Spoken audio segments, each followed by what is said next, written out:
स्नेहा ने न जाने क्या देखा था। उसका पूरा हाव भाव, पूरा व्यवहार बदलने लगा था। वो पूरे रास्ते बिल्कुल चुप थी। हमने बहुत पूछने की कोशिश की, लेकिन स्नेहा हमारी तरफ देखती, फिर बिना कुछ कहे बाहर जंगल देखने लगती। धीरे धीरे हम लोग पहाड़ों में दाखिल होते जा रहे थे। जंगल और घना हो रहा था। बाहर जंगली जानवर के होने का एहसास वो डरावनी रात हमें करवा रही थी। गाड़ी की पिछली सीट पर बैठा नितिन अभी भी किसी गहरी चिंता में पड़े हुए कुछ सोच रहा था कि अचानक से गाड़ी के सामने वही ढाबे वाला इंसान सफेद कपड़ों में दिखाई देता है। क्या तुम्हें वो इंसान ढाबे वाला नहीं लगा? कौन इंसान? कहाँ? क्या सच में तुम्हें पीछे कोई दिखाई नहीं दिया? नहीं तो रोड तो खाली है। तुम्हें शायद नींद आने लगी है, इसलिए कुछ भी कह रहे हो। इतनी देर से चुप स्नेहा ने बहुत देर बाद कुछ कहा था। शुक्र है तुमने कुछ तो बोला, वरना उस चीख के बाद तुम अभी तक बिल्कुल अजीब व्यवहार कर रही थी। कैसी चीख? मैं कब चीखी?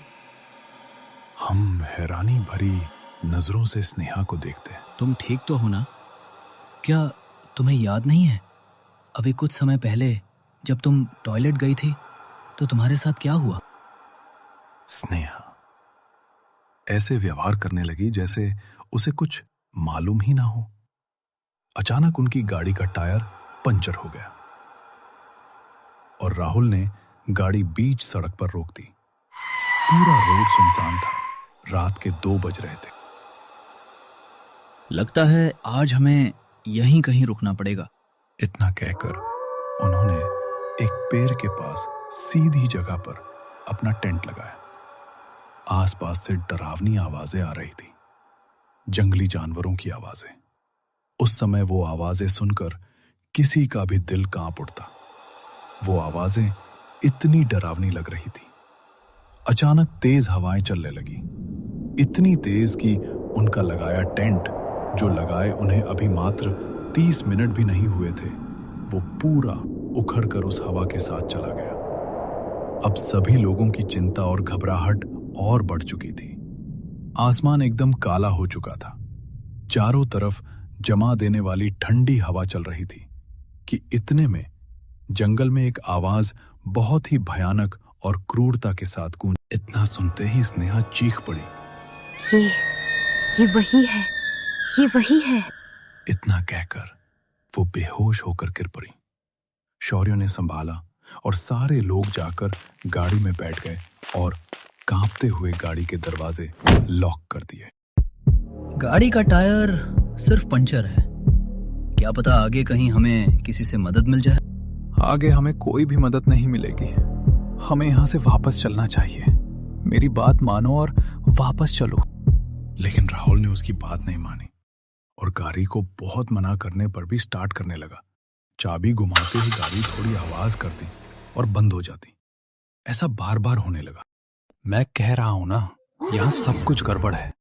ऐसा ना हो जन्मदिन मनाने आए हैं और कोई जिंदा तक वापस ना जा पाए। स्नेहा को अचानक होश आया। वो घबराकर रोते हुए कहने लगी, उसने मुझे छुआ था। वो बहुत ही भयानक और बेचैन करने वाला था। स्नेहा के इतना कहते ही अचानक गाड़ी की लाइट धीरे धीरे कम होने लगी। चारों तरफ से आवाजें इतनी डरावनी आ रही थीं कि सुनकर रोंगटे खड़े हो जाए। गाड़ी में बैठे सभी लोग अब पसीना पसीना हो गए थे कि अचानक गाड़ी में रेडियो का एक चैनल अपने आप चल पड़ा। उसमें पुराने और डरा देने वाले गाने चलने लगे। शौर्य ने अपने फोन को निकालकर मदद मांगनी चाहिए, लेकिन वहां नेटवर्क का जरा भी नामो निशान ना था। मुझे तुम्हें यहाँ आने ही नहीं देना चाहिए था। मैं ही बेवकूफ हूँ, सबसे बड़ा बेवकूफ। वो यहीं कहीं पर मौजूद है। कौन यहाँ पर मौजूद है? तुम किसकी बात कर रहे हो नितिन? वही जो यहां आने तो देता है लेकिन जाने नहीं देता। एक ऐसा हैवान जो कभी इसी वीराने में अपना एक छोटा सा ढाबा चलाता था। वो बेचारा अकेला था, दुनिया से दूर, बस अपनी छोटी सी दुनिया में खुश था। पर एक काली रात शहर से आए कुछ दरिंदों ने उसकी खामोशी को चीख में बदल दिया।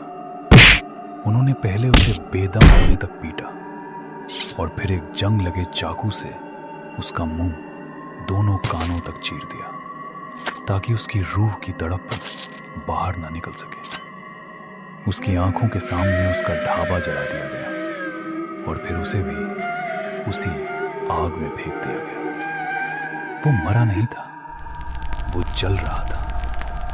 अपनी आखिरी सांस तक वो आग में लोटता रहा, पर उन्होंने उसे मारकर लपटों में धकेल दिया।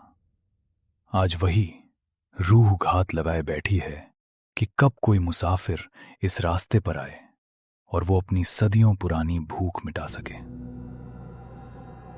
जब भी इस वीराने में उसे किसी इंसान के जिंदा होने की बू आती है तो उसके उस फटे हुए चेहरे पर एक भयानक मुस्कान अपने आप आ जाती है और उसकी धसी हुई आंखों में एक खौफनाक चमक नाचने लगती है। वो किसी को नहीं छोड़ता। आज तक जो भी बदनसीब इस रास्ते पर रात के वक्त फंसा है वो कभी लौट कर वापस नहीं गया, कभी भी नहीं। नितिन के इतना कहते ही गाड़ी के सामने शीशे पर अचानक से एक हाथ आया, खून से लिथरा हुआ। सब चीजें अंधेरा छा गया। बहुत दिनों के बीतने के बाद जब उनके घर वालों ने पुलिस स्टेशन में रिपोर्ट लिखवाई कि उनके बच्चे गायब हैं, तो पुलिस उन्हें ढूंढने निकल पड़ी। वो उनकी पुरानी लोकेशन ट्रैक करते करते वहीं पहुंची जहां वो लोग खाना खाने रुके थे। लेकिन वहां पर अब न तो कोई ढाबा था और न ही कोई इंसान।